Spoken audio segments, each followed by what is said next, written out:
CBS Radio Mystery Theater presents...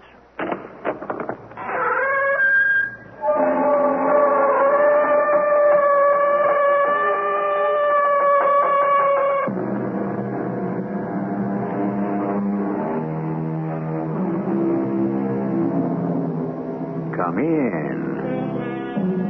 Welcome. I'm E.G. Marshall. Stories of possession are the fashion nowadays. The invasion by the devil of a person's body and soul in order to control his actions. But possession has an insidious sister as demanding and disastrous. Obsession. The occupation of the mind by an idea or desire so dominating that one can easily find oneself equally at the mercy of the devil. This is one such story. I kept thinking, what kind of trip am I on? Of course, it couldn't be you, Susan.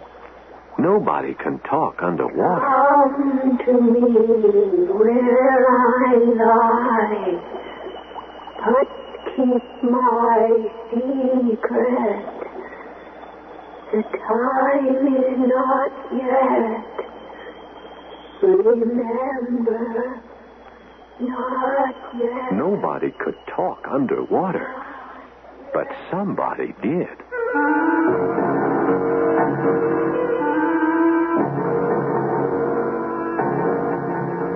Our mystery drama, The Sea Nymph, was written especially for the Mystery Theater by Ian Martin and stars Norman Rose and Paul Hecht. It is sponsored in part by Buick Motor Division and Contact, the 12-hour cold capsule. I'll be back shortly with Act One.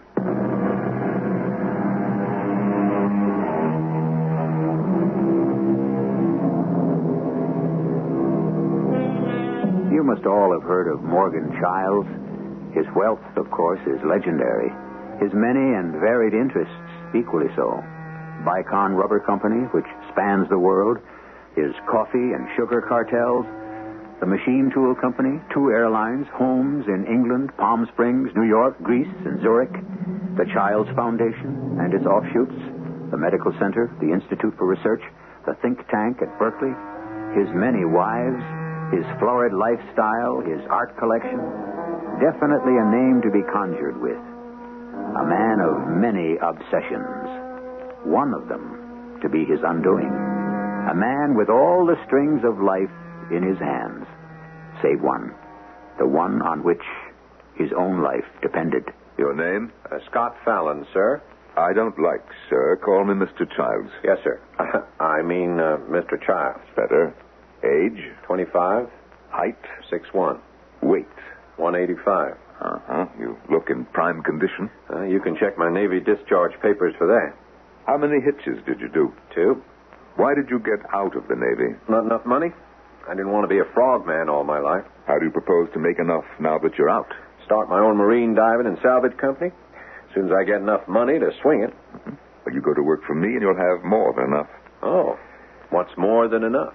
$500 a day, 7 days a week, and I want all 24 hours. Guaranteed 6 months, full option on your services up to 2 years. That's more than enough. How many bodies do I have to bury? How many fathoms deep? Nothing like that. Is it inside the law? A shade either side, perhaps, but I guarantee that you will not suffer if the law intervenes. I think you could be my man. So I'll tell you what I'm after and see if you'll join me. Well, it don't hurt to listen. No. Come with me. Where are we going? You'll see. Hey, secret panels. Whew, that's quite some safe. It has to be. It is the entrance to a vault very few people have ever entered. Just one thing before you do. I want to guarantee that everything you see or hear from now on is top secret. What guarantee can I give but my word? I'll take it. How can you be sure? I can. You have been a marked man ever since you walked into my house for this interview. One false step and you won't be marked anymore. You'll be erased. Hey, just a minute. Just a minute before you open that damn door. Now, I don't like blackmail, mister, and I may not want your job. Well, that's up to you. Now, shall I open or not? Well, I guess I'm hungry enough. Okay, open your door, Mr. Childs. Very well. after you, Scott. Holy cow. It's like the Pharaoh's tomb. No sarcophagi or corpses. You mean that it's sumptuous? Yeah, that's a good word. Hey, why would you want to hide all these treasures away from every... Ho. Stolen, huh? Oh, really, Scott? Do I need to be a thief? Most assuredly not stolen. Each of them either treasure trove or bought and paid for. From whom? My dear boy, I don't ask questions when I have the opportunity to purchase a Rubens or a Rembrandt or an El Greco or a statue like this, which almost certainly must have been sculpted by Michelangelo. Can you imagine? No private collector in the world since Lord Elgin has been able to claim such a treasure. In private? In private, of course. Governments today are most high-handed about proprietary rights.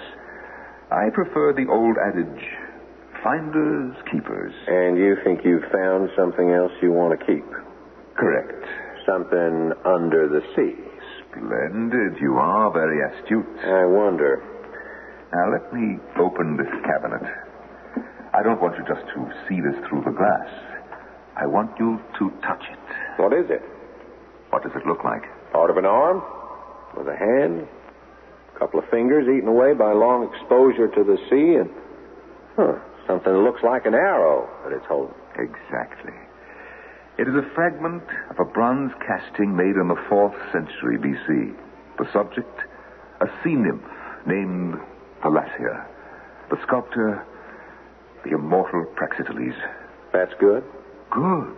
Oh, my dear boy. If I were to tell you in millions what this statue might be worth, and here it is, right at my own back door. Here in New York? No. On the island of Kidius in the Aegean Sea. I'll explain all about it on the flight over.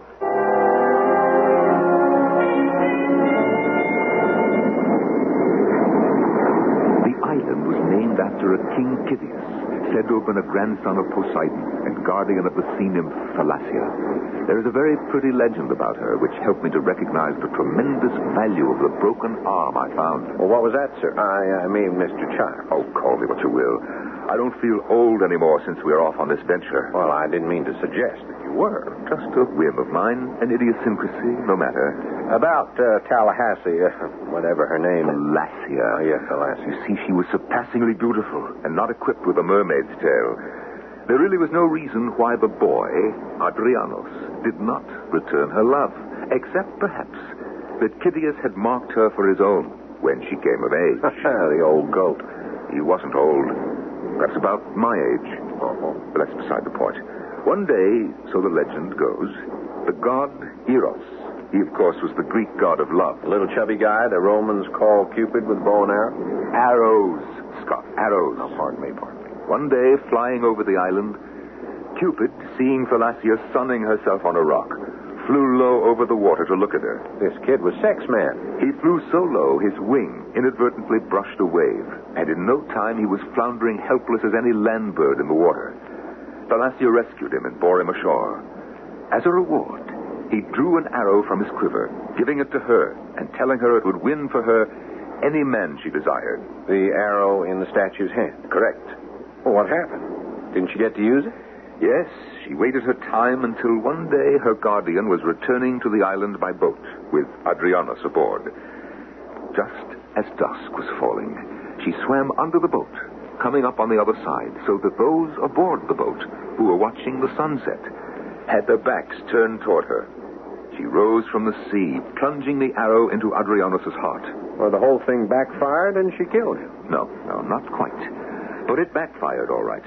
A chance shift in the wind twisted the boat off course, and the arrow, instead of reaching its intended target, went through the back of Kidius to lodge in his heart. And he didn't need it since he already wanted her. Yes.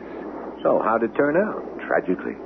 In horror, seeing her fate sealed, rather than give herself to Kidius, she sank into the sea and was drowned. But she was a sea nymph. In the moment of giving her love, she became mortal. The sea was no longer her home, but her grave. So this old-time sculptor made a bronze statue of her? Yes. It was commissioned by Kidius and placed in a temple overlooking the sea. What happened to Adrianos? I don't know that anyone knows. Oh, hey, we're coming down. Oh, ears are popping. Yes, we're very nearly into Athens. And from there? My private yacht is moored in Paris. It's being specially outfitted. With diving equipment. The most modern obtainable. And then we sail to Kidius, huh? Correct. And more underneath that temple? More or less.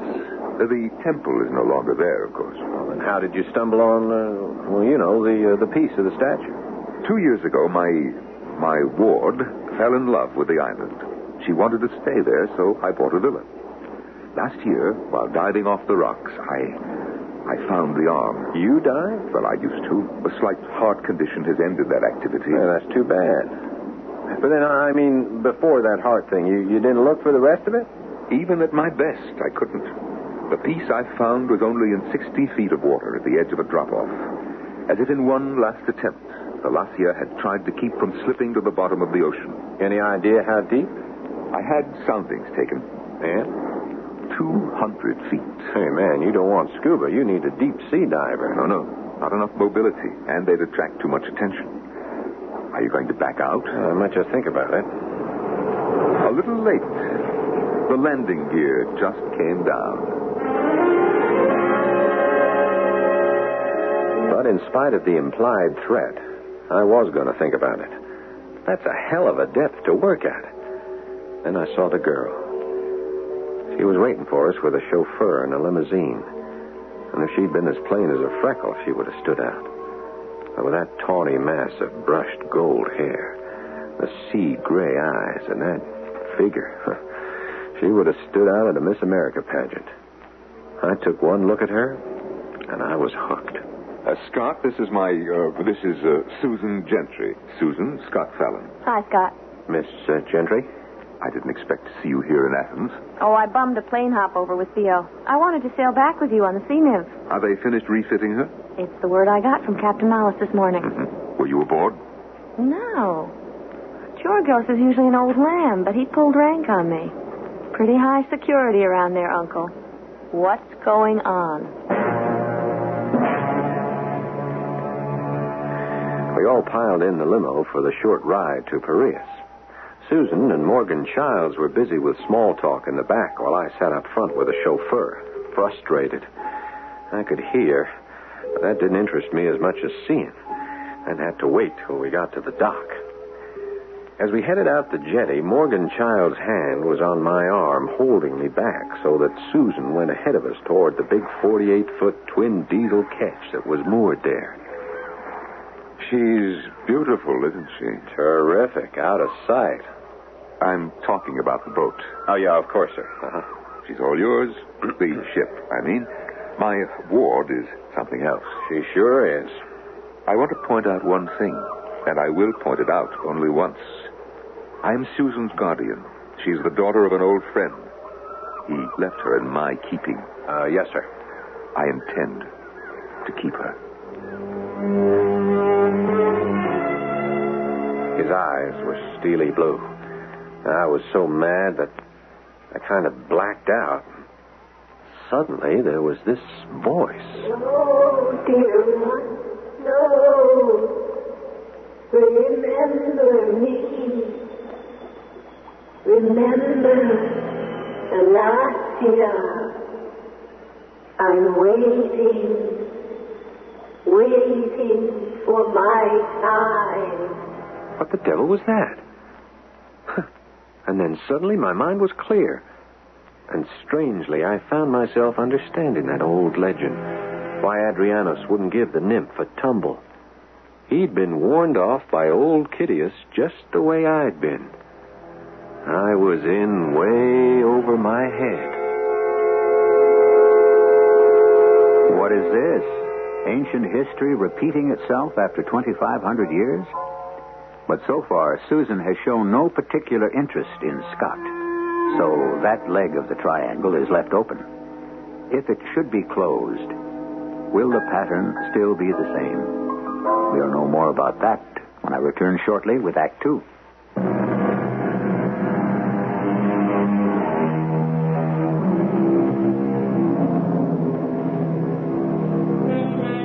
The Aegean Sea, since it is a part of the Mediterranean, is the same breathless blue.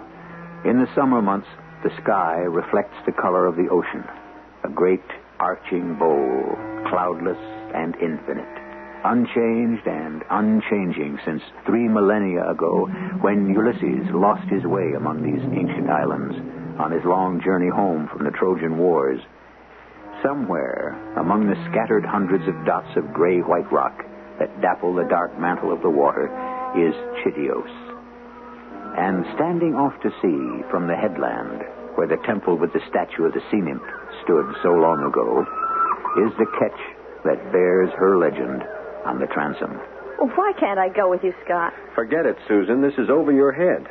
Come on. I've been diving with you the last 3 weeks. It's getting too deep. Even I don't like going down this far myself.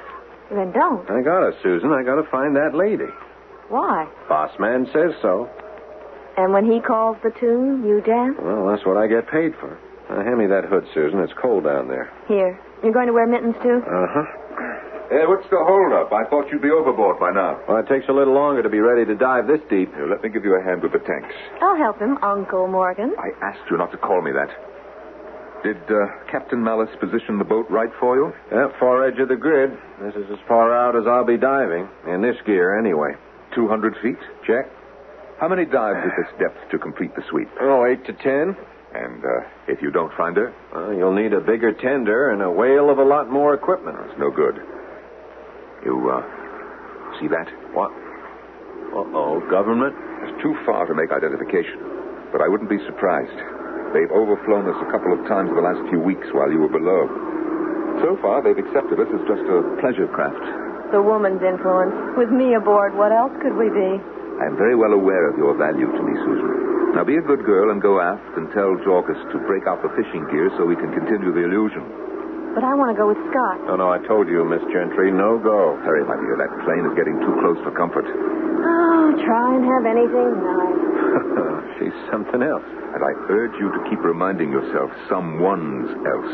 You haven't forgotten. No, Mr. Childs, I have not. And I'm sure you wouldn't let me. You're perfectly correct.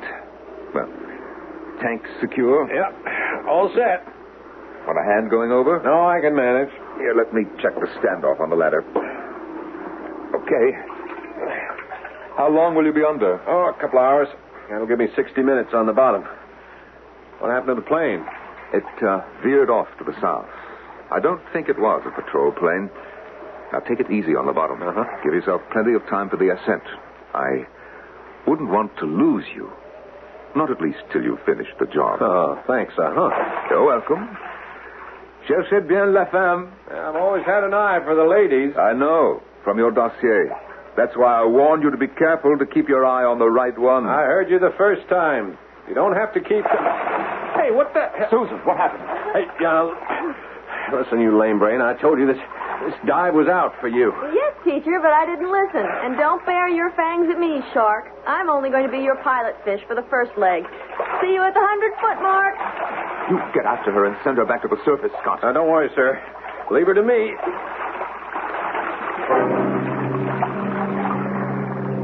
Leave her to you, young man.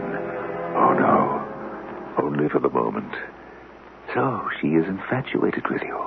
That becomes more and more obvious. I suppose I should have foreseen the possibility, but I really gave you more credit, Susan. I thought you had matured enough by now to realize you could be no one's but mine. Patience. Patience. She'll accept it in time. The habit of being rich is very hard to shake, even for someone as romantic as our underwater demigod. Fortunately, the boy seems to know his place. But I think, yes, I'm quite sure of it. I must have a little talk with Susan. I'm quite all right, thank you. Just extending a helping hand. I don't need one. I'm a big girl now. Oh, I quite agree. But that was really a foolish thing to do. Why? I'm perfectly at home in the water. I know that, my little water nymph. Oh, I'm not your water nymph. She's down about 150 fathoms down there. Ah, that one. Yes, I hope. Now, let me get your tanks. There. I have them. I take it when you left him, Scott continued on down. Yes. Uh-huh. Well, he should be on the bottom by now. Oh, long ago. He was using the line to climb down. I wonder if... Oh, here, I'll take the flippers. It's okay. I'll just toss them in the tack box. You were going to say you wonder if he'll find your grubby statue today. Yeah, something like that. What are you going to do if he does? Get her on board? Pretty heavy, wouldn't she be, with only 3 men aboard? No, not with the block and tackle. From the piece I have found already, we know she must be hollow cast. She shouldn't weigh over 250 to 300 pounds. She doesn't sound quite your type. Well, I have very Catholic tastes. Just an idle thought, but supposing the Greek Navy should show up anywhere along the line and find you in the process of smuggling out a national treasure, what would happen to you? I don't really like to think. Greek prisons are not noted for their hospitality or comfort. What? You mean Daddy Warbucks would be up against a rap all his money couldn't fix? I hate to admit it, but it's one gamble I hope never to make. The Greeks take an exceedingly dim view of despoilers of their culture or their historical heritage. Then why risk it? You see, it's an obsession, Susan. To own whatever I conceive to be priceless or unique which falls into my path. No matter what the cost.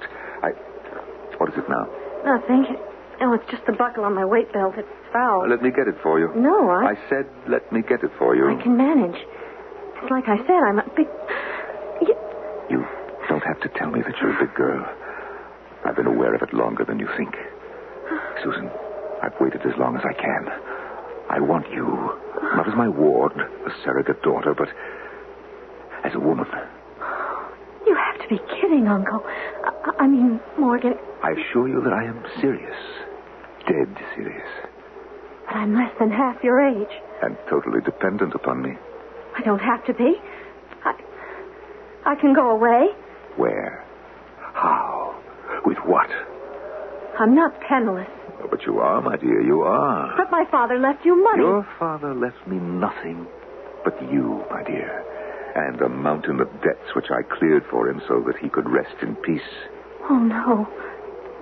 Morgan, please. Don't make it sound the way you do. Please. Daddy couldn't have. He didn't mean me to. No. It won't wash, Susan. You're much too smart a woman. You must have known for some time, or if not known, guessed how things really stand. And don't blame your father. He was thinking of you.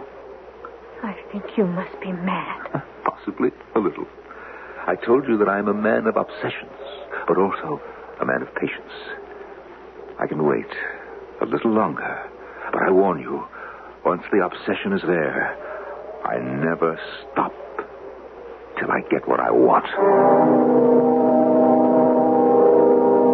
I blame myself, naturally.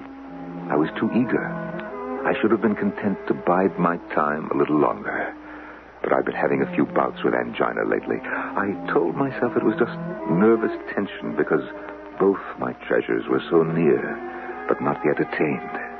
Still, it did remind me that with one heart attack behind me, I no longer, particularly at my age, could count time an ally.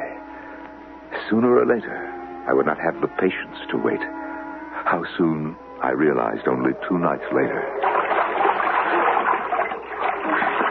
Susan. Oh, how about a hand, partner? The girl is poofed. Hey, hold it down. What did you do? Swim all the way out from the house? Oh, I didn't fly. Hey, you must be out of your head. Oh, let's say desperate. I wanted to talk to you without Uncle Morgan around. Or any of my other jailers. Keep your voice down. Jorgus won't hear us. I can hear him snoring. No, but your uncle might. Morgan? But he's back at No, he's not. He came out here to the boat about an hour ago in the dinghy. Where is he now? Asleep, I hope. What did he want? A showdown. About us? Us? He knows, Scott. Knows? What the devil is there to know about us?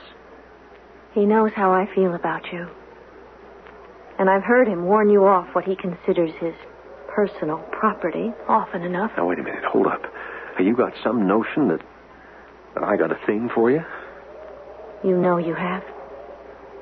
Just as I do for you. Susan, It's true, isn't it? Yeah. Heaven help us. It's true. Oh, I love you, Scott. So do I. But I gotta get you off the boat before he knows you're here. I can swim back. No, not a chance. No, I'll row you back. We shouldn't risk it. If he finds us together... We'll take that chance. If he does, then it will be showdown time. You know he's mad, don't you? He might even have us killed. No, I don't think so. I've got one ace in the hole I've been holding out, trying to figure how to use. What? I found his damn statue. I found it a couple of weeks ago. I'm the only one who knows where it is. Maybe I can trade him one ancient Greek maiden for one certified American beauty. I heard it all. I could have killed him right there, but it was better to wait. I still wanted both women, and Scott was the key to them. To find one, and to use it to get the other. Then, he could die. I do introduce you to the nicest people, don't I? But then, what would a mystery be without suspense? And what better suspense than a bona fide threat of death to people you care for? Or don't you care what happens to Scott and Susan? If you do, I hope you'll be waiting when I return shortly with Act 3.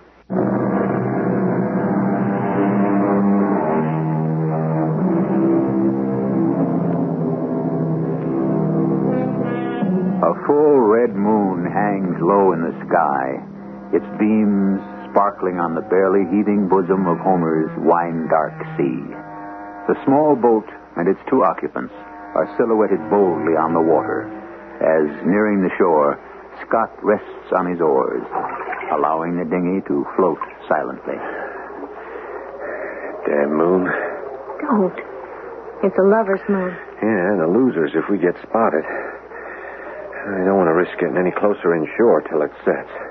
I can swim for it. Oh, tide's running out. Current's against you. Why risk it? Hey, you guarded at the villa? Not openly.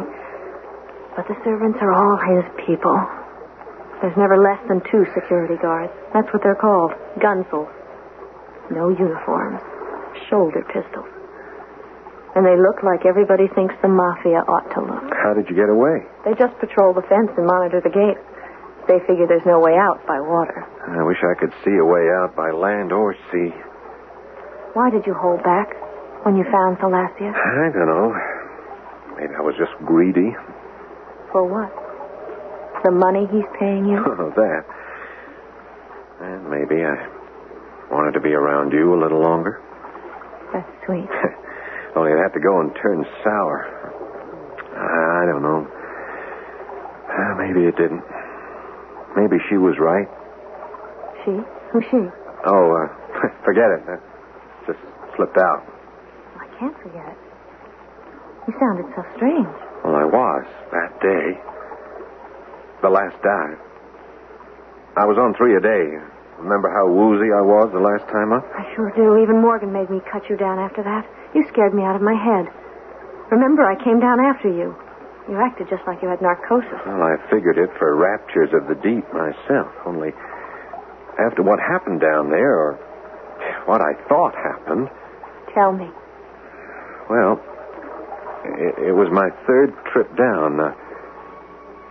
I was about 180 feet just below the edge of the cliff, sweeping out to the western end of the grid we boxed out, when suddenly I heard it. Adriano, over here,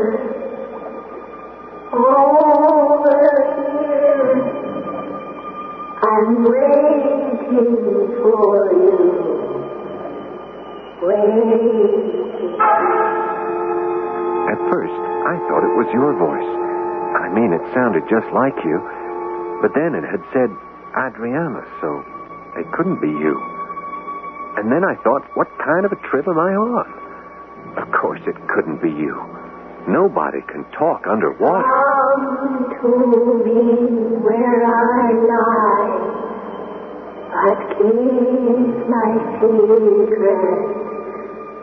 The time is not yet. Remember, not yet. Nobody could talk underwater, but somebody did. I swam towards the sound of the voice, and there she was, half buried in the sea floor on the side where the arm had broken off, the other one reaching out as if to say, "Here is my hand. Take it. Take it." But not yet. I shook it off, and I started up, decompressing. And on the way, I decided to play a gut hunch, and I buttoned up. I didn't say I'd found the sea nymph. To tell the truth, I wasn't sure the whole thing wasn't some kind of mirage. You suppose it was? I double-checked the next day, and there she was. Did she... Oh, I know it sounds silly, but did she speak again? No. She was just a 2,500 years old statue worth millions who, for my money, can rest in peace right where she is. Hey, there goes the moon behind the cloud. It's dark enough now for me to get you ashore. I'm not going. It's our only chance. I know what you're planning to do. Offer him a deal to let me go. That's the general notion. It won't work. He'll kill you and hunt me down. Oh, no, he won't. Not if I have to kill him first. God, he's armed. Who's the captain? They're both old. I'm young. And I still have the trump cards. What? I know where the statue is buried. And I'm the only one can get to it. I'll see you have enough head start, and I'll meet you after. We'll make a rendezvous. We still don't stand a chance. Not right now. But play our cards as they lie. I have a hunch. A real strong one that we'll pull it out. It was a tough job convincing Susan. But finally, quite suddenly, she gave in. And I landed her and headed back for the catch. I held back one thing from her. My hunch. That was too screwy to admit, even to myself. It haunted me that somehow, some way, the last year was a lady who was going to bring us luck. But it sure didn't look that way as I got back to the sea nymph. Forgive me if the sudden light blinds you, Mr. Fallon. But better to see you with no sudden moves, please. Both the captain and I have guns. All right, no moves. Just get that damn light out of my eyes. In good time. First, what did you do with my ward? I took Miss Gentry back to the shore. Good. That saves me the trouble of having to arrange for her return. How did you know she was here? As it happens, I wasn't asleep when she arrived. I overheard everything that was said between you. Everything. Good. Saves a lot of time. Now get rid of your stooge here, and we go up to the bridge and deal. I admire your effrontery. Deal for what? Your lady or mine?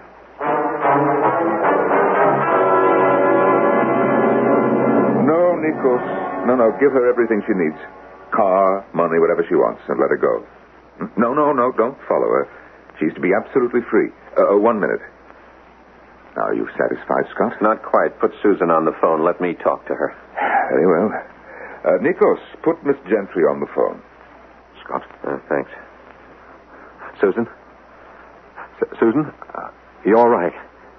Yeah, darling. Everything's all right at my end. No, it's going to work out. Uh-huh. Yeah, as soon as you get to America, call me and let me know. When I know you're safe, I'll take Morgan to his 2,000-year-old date. She's a bit nearer his speed than you are. No, my darling. Not shipped ashore. We'll be waiting at the villa for your call. Uh-huh. Yes, I love you, too. Now what? We wait for Susan's call.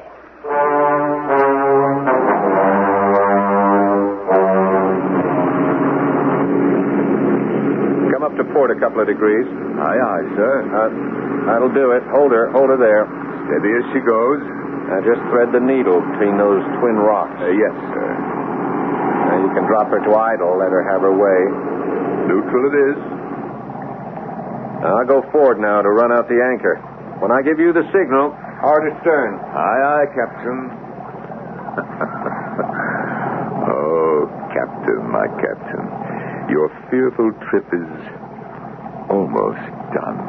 Hard astern.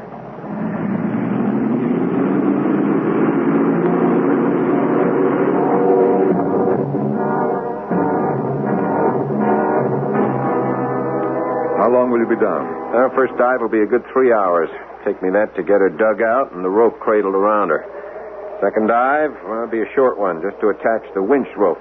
But I'll need time to decompress coming up. Yes, but can we raise her by sundown? All things being equal, it'll be a long, lonely day for you. Well, I'm sure I can find ways to pass the time. Yeah, but it better not include having a surprise party for me when I come up. Now, remember the deal. This is just between us two. Yes, I remember. You're sure that we can get her on board? We'll manage. We'd better. We will. Then we sail under power to Piraeus, and you drop me there free and clear. You will be free and clear, my friend. Count on that. Okay. Here goes nothing.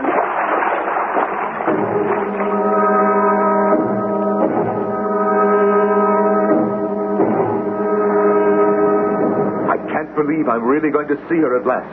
She's a little the worse for wear. You said she was intact. Nothing could dim her beauty. You can judge for yourself any minute. She's about to break water. Yeah, there she comes. All right, slow down the winch. Slow down. We'll swing her aboard. Okay, easy now.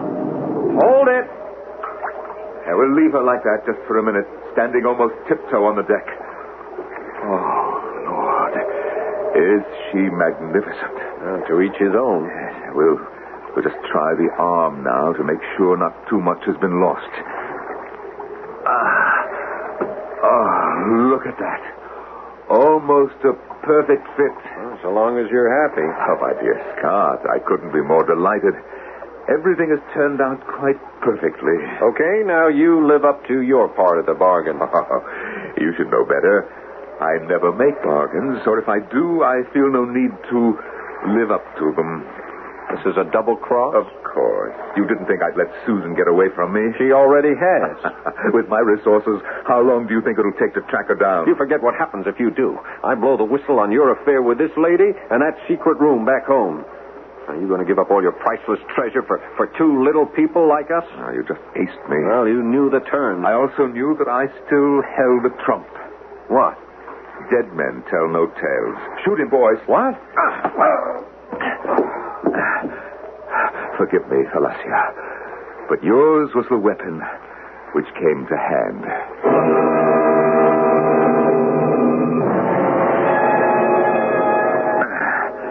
Well, Mr. Fallon, you really are a dead weight. What is it? Good thing I took the precaution of tying your hands. I thought that you had left us. What are you trying to do? I'm committing you for burial, suitably weighted down. No. I'm sorry you made the mistake of remaining alive. Wait. Morgan, no use. Greek ship around headline. You're caught red-handed. Don't make it worse. I don't believe you. You're all I have to fear. So die, Mr. Frogman, die. Ahoy, the sea nymph. This is the Greek Navy. You are ordered to remain at anchor. They are coming aboard. No, you're not going to take her from me. If I can't have her, no one shall.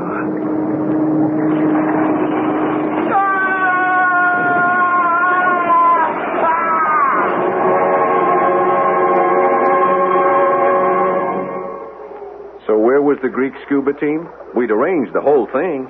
Darling, navies are navies. They wanted to wait until the statue was dropped to the deck to make the full case against Morgan.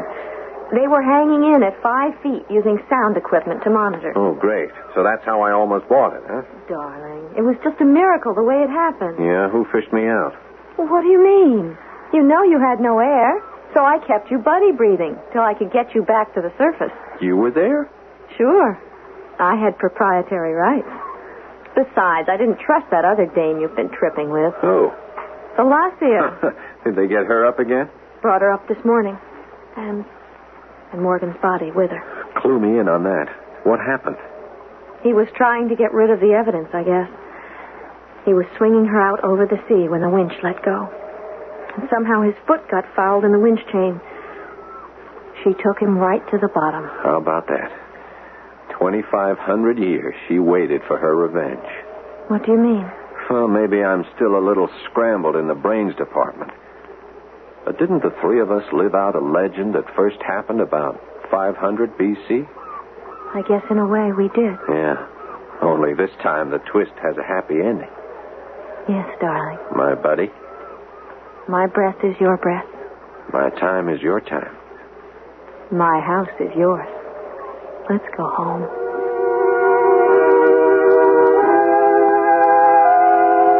I said at the beginning that obsession was possession's insidious sister, and that it could put one equally at the mercy of the devil.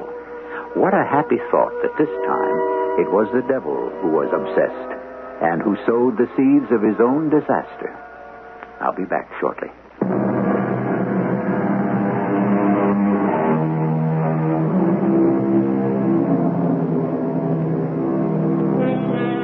The great archaeological museum in Athens houses such superb examples of the unparalleled sculpture of Greece's golden age as the boy on the horse, the statue of Poseidon, the beautiful young man who may be Paris, all in bronze, at least one of them dug from the sea. But the temple on the island of Chidios takes no back seat. The statue of Thalassia, the sea nymph, which has been restored to a pedestal near where it originally must have stood, would be the showplace of the island, if it existed. But of course, it doesn't. You must allow us storytellers some poetic license. Our cast included Norman Rose, Paul Hecht, and Jada Rowland. The entire production was under the direction of Hyman Brown. Radio Mystery Theater was sponsored in part by X-Lax and True Value Hardware Stores. This is E.G. Marshall inviting you to return to our Mystery Theater for another adventure in the macabre. Until next time, pleasant dreams.